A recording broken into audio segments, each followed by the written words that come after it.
Yo, welcome Fantasy Football Top 5 fans. I am Chef Suhi and welcome today to Fantasy Football Top 5. And today's topic, I actually forgot what the topic is today. Oh, must have top 5 players I consider per round. Who I consider the most valuable person based on ADP, based where I think they're going to project to finish at the end of the year, whom I have very high expectations from. They can be, I'm trying to find this year's Cooper Kupp, this year's Jonathan Taylor. So going through all the players that are going through certain rounds, like 1 through 12, you have your JT, CMC, Eckler, Cooper Kupp, Justin Jefferson, Dalvin Cook, Derrick Henry, Najee Harris, Joe Mixon, Travis Kelce, Devontae Adams, DeAndre Swift, Stephon Diggs. Like, these are the players that are known to go in round 1. Same like that, they're players that go to round 2. So based off the ADP from all across platforms, you have Sleeper, you have ESPN, you have Yahoo, you have CBS, you have NFL, you have freaking what was that, Underdog. There's so many things. There's a lot of players I actually had in this list, but I wanted to keep it very generic, very easy for everybody to understand. And we're gonna get started with my first player off. I'm gonna start with Justin Jefferson. Justin Jefferson is that guy who has yet to reach his top potential. Yes, we can say that, he has had great 2 seasons, 1,400 yards, 7 touchdowns his rookie year with 88 receptions. Then second year, 108 receptions, 1,600 yards, 16 if you want to be accurate, with 10 touchdowns. I don't think that's his ceiling. I think in this middle, I will say about 1,500 yards and double-digit touchdowns are his floor. This guy is uber talented. He is one of the best route runners, young, explosive, in a great offense, and doesn't have a whole long history of injuries. Because he doesn't have injuries, I am very eager to draft him. I'm very eager to pick him up, to use him, it's compared to other people in round 1. Like, JT is the most safest player in round 1, and that's the reason why I don't have him here. I'm not gonna put a 101 here. Justin Jefferson, you can get him a 102, 103, 104, especially in PPR leagues. I wouldn't be upset if you take him at 102. Reason being why? Because these targets, especially with the new coach, the new coach is the coach that came from Rams. He was the offensive coordinator. He is the reason for Cooper Kupp's success. As much as Sean McVay gets the credit, he gets the overall credit of the entire team's success. But when it comes to offensive play, offensive schemes, player contribution, it is because of Justin Jefferson. It is because of the offensive coordinator, who is now the head coach for Justin Jefferson. So because of this, it's going to be a more pass-friendly offense. It's going to be more air yards. There's going to be more throwing opportunities. Kirk Cousins is good. People downplay him because he's Kirk Cousins, but he is good. Kirk Cousins has always been top 12 quarterback entire his career. If he has been supplementing Justin Jefferson like this when it was a run-heavy offense, I cannot wait to see this season. Number 2, and this is my round 2 player, is my boy Saquon Barkley. I love Saquon. The talent is there. He's just been very unlucky. Like the past 2 years, just very unlucky. He had a great rookie year. His sophomore year, he finished top 10. But then his injuries just started piling up. His injuries just started coming. And for the value in round 2, you're getting a top 5 potential player overall, because that's what he is. He's that talented. And he's going to be running behind the best offensive line in his entire career, in his young career. I wished Saquon to always have the best O-line so we can actually see his true talent. I don't think we have seen it yet. We've seen what he can do by himself. When he was with Eli Manning in his rookie year, he was force-fed the ball. He had so many targets. What, 121 targets? Not even. Eli checked it onto him so many times.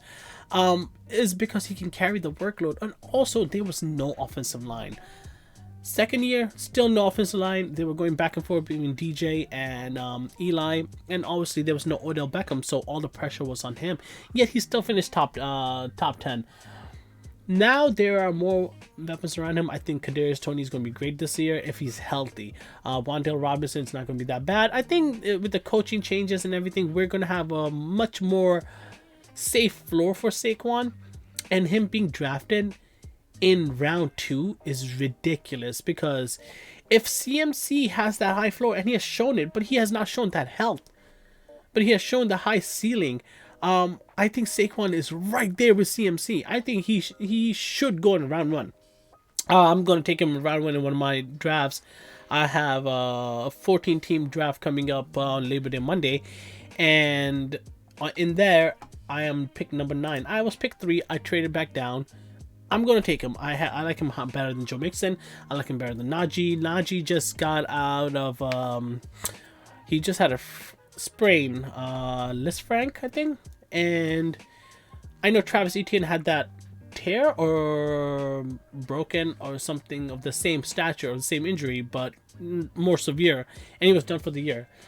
I'm not going to put my chips on the table on a player that's already has some sort of injury during preseason. Saquon's fully healthy. I believe in him. I believe in his talent. I believe in that team. I mean, I'm a diehard Giants fan, but in his talent is worth it. Round 3, Micheal Pittman Jr. Last year with Carson Wentz, he had a great season. The reason why I say great, because Carson Wentz missed 24% of his targets were off targets. Like Wentz, whenever he targeted him 24% of the time, he missed him. That was all Wentz's fault. Other times are, defender blocking him, or, just not the catches didn't go in his favor because it was a tough situation. When he broke the routes, when he was actually open, Wentz did not hit him. This guy's talented. He is massive. He's 6'4", and now he's with Matty Ice. Matty Ice, if everybody pays attention to his career, has always had a wide receiver 1 that has been top 10. Julio Jones. We all know Julio Jones, how electric, how extraordinary he is, how he was actually. Calvin Ridley. The whole reason why I wasn't huge on Calvin Ridley last year before his I don't know what the hell he was. I drafted him round 2 in like so many leagues. I thought he was going to be a breakout. I thought I was getting Julio for dirt cheap. Calvin Ridley is just a rare exception. But we saw Kyle Pitts. Even though he had 1 touchdown, he had a lot of yards. For a tight end rookie especially. Matty Ice, in this offense, under that O-line, with those weapons, oh man, he's going to kill it. And Micheal Pittman, there's really no competition behind him. Naeem Hines maybe is second. Alec Pierce, he's a rookie. There's really no one that are going to take away his target share. I can see him going for 30% of target share. And I wouldn't be surprised if he becomes top 5 or even has potential for his top 1 because of Matty Ice. That offense, that division is nothing. So he is going to face Texans twice, Titans twice, Jacksonville Jaguar twice. I mean, it's open. That division open. Micheal Pittman is safe as it gets. I think he's a solid value in round 3. Solid. Round 4, Mike Williams. I have seen him go as high as round 3, which is understandable. For round 4, he's a steal. Round 3 for me is a little reach because I feel like there's other wide receivers that have more true potential to be a wide receiver 1. And it's nothing against Mike Williams. When he has been given the opportunity, he has shined. But I've also seen him play throughout his whole career. This is a former first round pick, first overall pick for the Chargers back in 2017. When he came out, we all thought we had high hopes. But he's just been ridiculed with injuries. He's just never been, healthy on the field. He started games, but he never finished. He only had 1 season with double-digit touchdown. It was in 2018. And he's just been... He is a big body receiver and he plays hard. Like, you see him making these insane, beautiful catches, tough catches on top of double defenders. Like and when he comes down, you're like, fuck, he might have broken a bone or two. Great player, but I don't. His ADP for third round is too high for me because I like Keenan Allen there, I like T Higgins there, I like Micheal Pittman there. I'll pick Mike Williams over AJ Brown.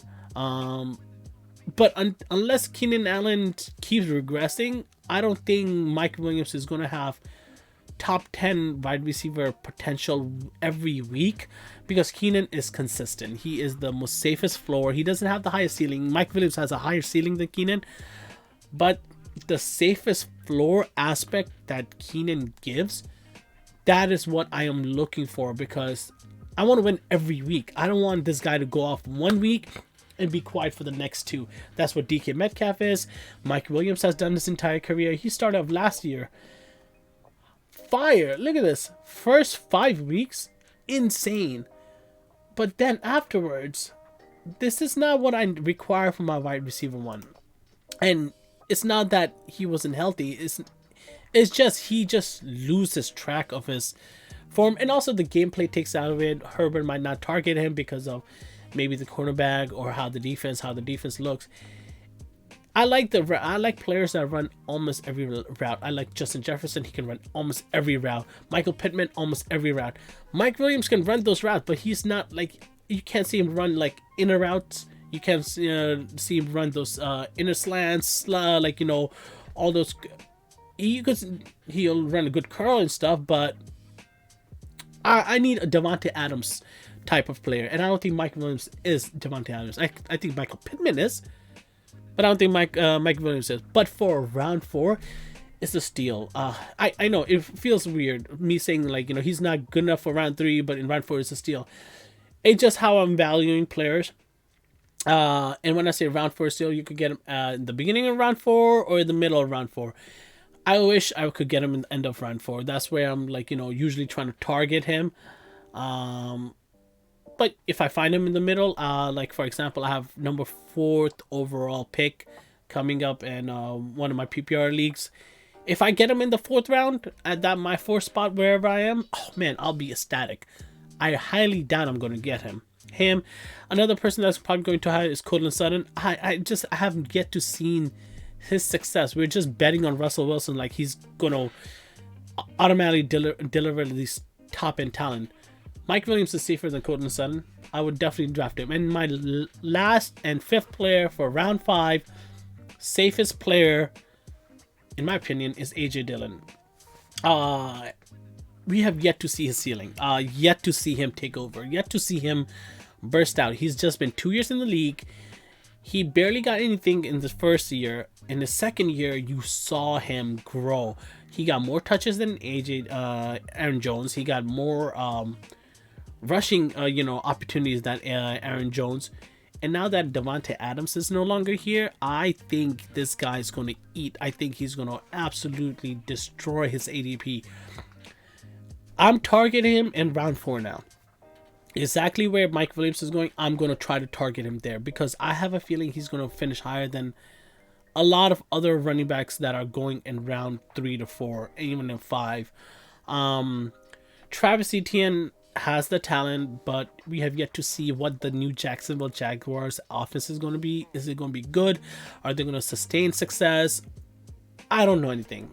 Breece Hall, uber talent, unbelievably talented, but he's on the Jets behind Michael Carter. They lost 2 O-linemen. They lost their starting quarterback. I don't know. Cam Akers, I really like Cam Akers. I have drafted him actually in my other league. Only because I know that's sustainable offense, and the reason why I believe in Cam Akers more than AJ Dillon is because I've seen what the Rams expect out of him, and they really, really want to use him. He might suck this year. He might, flop. But I have AJ Dillon right below him, and if you take him in round 4, good for you. I mean, this guy is going to pay off his ADP. In round 5, he is a steal. He's better than J.K. Dobbins. He's better than Josh Jacobs. He's better than Antonio Gibson. He's better than Chase Edmonds. He's better than all of those. Quadzilla, this guy is a steal. I would take him every single time. at that ADP if presented. So yeah, there you have it. You have my top 5 players per round, per ADP that I think are going to just crush where they're being drafted. They're going to pay off that ADP, and next year you're going to see these players go even higher. Justin Jefferson is going to be round 1. Saquon's going to come back in round 1. Micheal Pittman might go in mid to early round 2. Mike Williams might go to round 3. Dillon might just take over the entire backfield. Aaron Jones probably not even there next year, and he's the true 3-down workhorse. So thank you so much for joining. Like and subscribe. I'm Chef Suhi. Another episode of Fantasy Football Top 5. Check me out and check my other videos out as well to get more information. Fantasy football season's right here. Football starts next Thursday. I cannot wait. I am out. Take care. Be safe. How do I turn this shit off? Peace.